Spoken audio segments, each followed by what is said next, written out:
दोस्तों जय श्री महाकाल आप सभी को। आप देख रहे हैं गोकुल डेयरी यूट्यूब चैनल और मैं हूं आपका दोस्त राकेश पाटीदार शेरपुर। साथियों, हर बार की तरह आज फिर एक नया वीडियो आपके लिए लेकर आया हूं।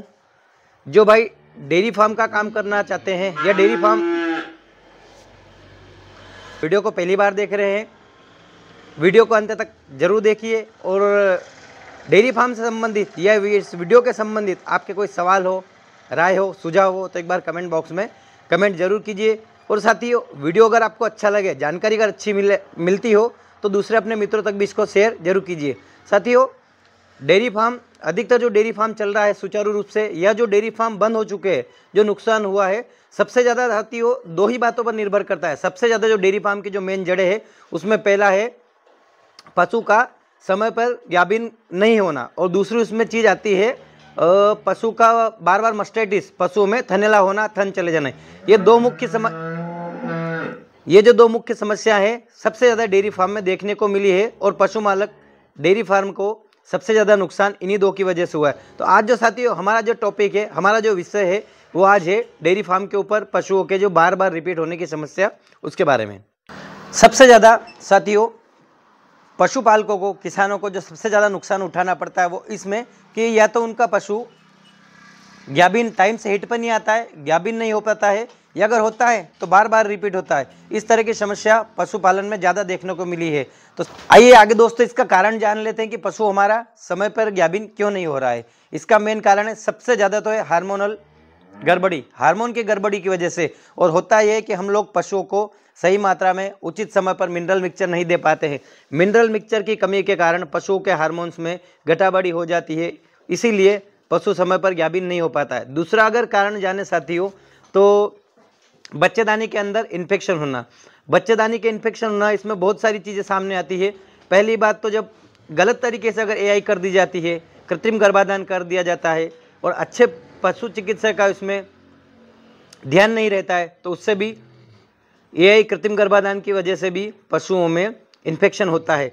दूसरी चीज़ गड़बड़ी होती है बुल की वजह से। मान लो आपका कोई पशु इन्फेक्टेड है या किसी और का है, या उसने उस बुल से उसको क्रॉस करवा दिया है, और वापस जब हम अपना पशु उसी बुल से क्रॉस करवाते हैं तो यह भी एक बड़ी समस्या, बड़ी चुनौती उसमें बन जाती है कि उसमें भी इन्फेक्शन हो सकता है। भी आपका साथियों पशु ब्याता हो, समय पर जेर नहीं गिरती है तो लोग क्या करते हैं, हाथ से निकलवा देते हैं, या फिर हाथ से निकलवाने के अलावा अगर जेर आपकी गिर भी जाती है तो उस समय उसके लिए जो एक आयुर्वेदिक बोतल आती है यूट्रोवेट नाम से, उसका मैं आपको पूरा वीडियो बनाकर भेज दूंगा कि ब्याने के बाद पशु को क्या देना चाहिए, क्या पूरी प्रक्रिया है, वो अलग वीडियो में भेजूंगा।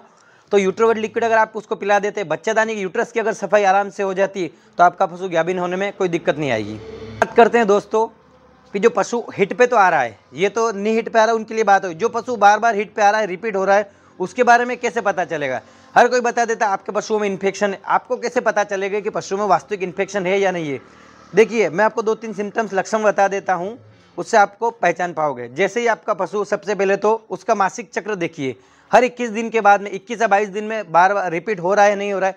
अगर उसकी वापस हिट में आने की जो प्रक्रिया है 21 दिन के भीतर 15 दिन, 18 दिन, 8 दिन में अगर हिट पे आता है, बार बार हिट पे आता है, ज़्यादा डिस्चार्ज करता है, समझ लीजिए उसके अंदर गड़बड़ी है।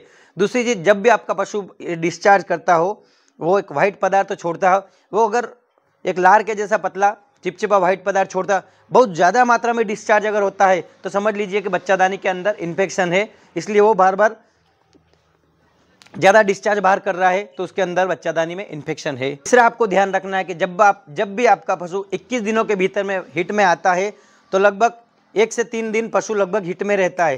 कहीं ऐसा तो नहीं कि 3 दिन से 5 दिन, 7 दिन, 8 दिन लगातार आपका पशु हिट में रहता है, तब भी समझ लीजिए कि उसमें अंदर बच्चादानी के अंदर इन्फेक्शन हुआ है।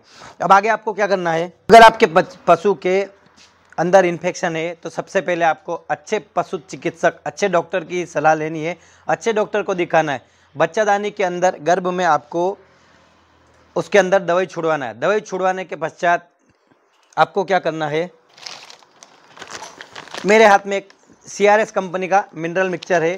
ये लगभग मैं कम से कम 20 ऐसे पशुपालकों को दे चुका हूं जिन्होंने बताया था कि बार बार रिपीट की समस्या हो रही। हमारे फार्म में भी, मेरे यहाँ पे भी, आसपास भी बहुत लोगों को मैंने इसके बारे में बताया।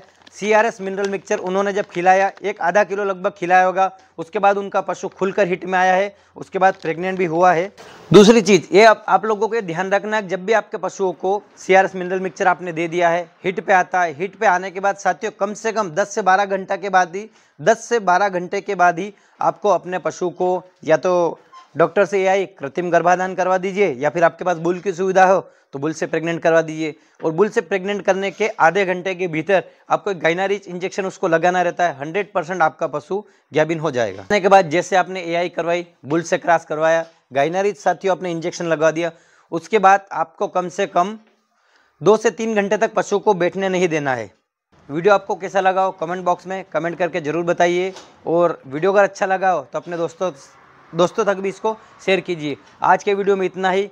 कल मैं आपके लिए, किसी ने कमेंट किया था कि मेरी पशु में दूध में छिचड़े आ रहे हैं, थनैला बार बार हो रहा है, उसके लिए मैं कल आपको एक वीडियो बनाकर यूट्यूब पे भेजूंगा। धन्यवाद।